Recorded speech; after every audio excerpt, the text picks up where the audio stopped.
Сегодня, 22 апреля, на площади Ленина проходит Экофест, посвященный празднованию Дня Земли.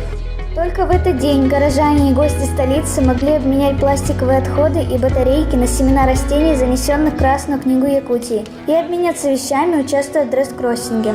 Также была площадка по сдаче батареек, выставка экоплакатов, магазины, а еще можно было купить экологически чистые ручки.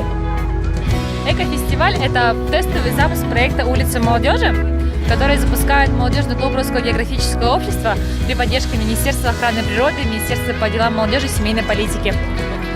Сегодня мы запускаем этот проект, чтобы продвигать идею молодежных объединений.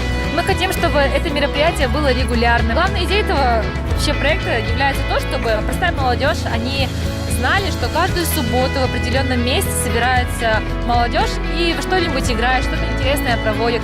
Вот, допустим, сегодня мы решили провести акцию по сбору отработавших батареек и пластика вместе с индивидуальным предпринимателем Петров, компанией «Экопартнер».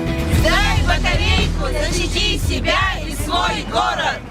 Вот вы сдали много батареек. Что вы можете рассказать об этом?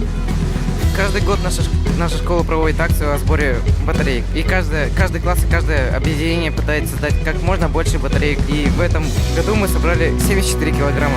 И мы тоже вас призываем к этому, чтобы вы сдали хотя бы одну батарейку, ведь от одной батарейки будет очень много пользы.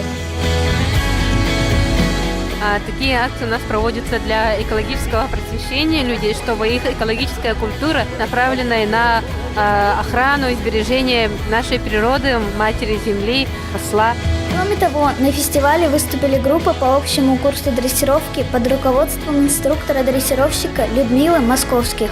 Сегодня был замечательный день. Экофест прошел отлично. Собрались неравнодушные к экологии люди. И с вами были Валерия Вертецкая, Марианна Шадрина и Айда Тихонова.